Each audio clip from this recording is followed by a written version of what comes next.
Let me start this out by saying, I'm full of stories. Uh, I've had some great experiences, and one of them goes like this. When I was a little boy, I was raised in St. Louis, Missouri, and my mom and dad were not really, they were poor, let's put it that way. And we lived in a nice house. Rent was cheap back then, and one of the big things that we used to do was go down to the river for fish fries. Being along the Mississippi, there was a lot of rivulets that came out of the Mississippi, and there'd be a lot of catfish.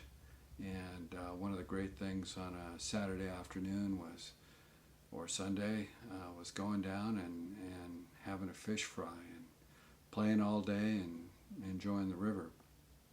Well, on one of these occasions when we went down to the river, me and my brother, we were playing and we were throwing rocks. And I threw a rock and I came real close to hitting this little girl. And so my dad got pretty upset, and he told me to go sit down by this tree and not to move. Well, I was a very well-behaved young man. I knew that if I didn't obey my father's wishes, that I would get a switch. And those switches, they hurt. So, it was not beat into me. Maybe later on it was beat into me, but at that time, a little switch here and there to, make you behave was not uncommon. So I sat there by that tree as my father had told me, and the day kind of went on.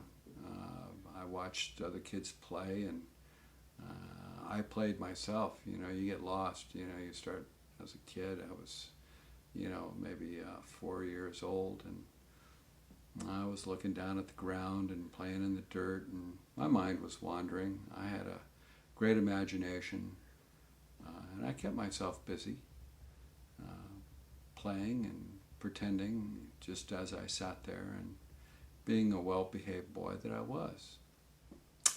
Well, as time goes on, I see families starting to leave, and I'm still sitting there and look down and imagine a little bit more, and all of a sudden I look up and my family's gone. I look around and not wanting to get up because I didn't exactly know where anybody was. I looked around and I looked around, and yeah, they were gone. The car was gone. I said, they left without me. I thought to myself, well, this is funny. I thought it was humorous. I says, well, they won't forget me. Well, time went on, and started to get dark. Now, as my mom told it to me, they were driving along, going back to St. Louis, and they were about 2 hours out of St. Louis.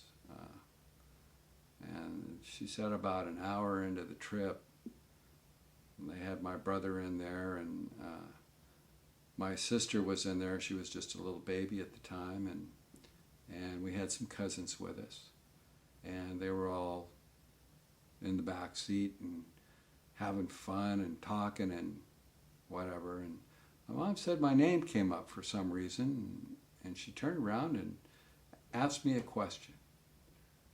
And to her surprise and shock, I wasn't there. She said that my dad kind of like gave the roll of the eyes and went, oh shit. Turned around, had to drive an hour back to get me. They had forgotten me. Now, I was not too scared, but I was kind of enjoying it. I kind of knew they'd come back. I don't know why I knew that. I just knew that they would come back. And when I saw them coming down the hill to go to the parking lot, I knew then that I was okay. And it was starting to get pretty dark at that time. And so I said to myself, well, this is great. What am I going to do? Let's see, I have a couple of options here, don't I? And I says, well, should I cry? Yeah, I think I should cry. I said, if I cry, they'll feel sorry for me. And I can get away with a whole bunch of stuff the next couple of months. Well, I was right.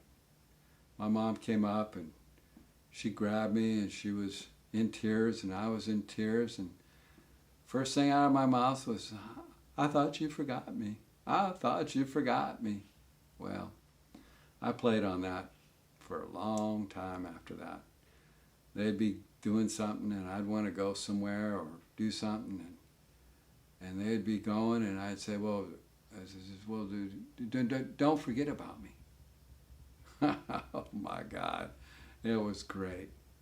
They never forgot about me again after that for a long time. Then when I got older, they forgot about me. Anyway, that's one of my little stories. More to come.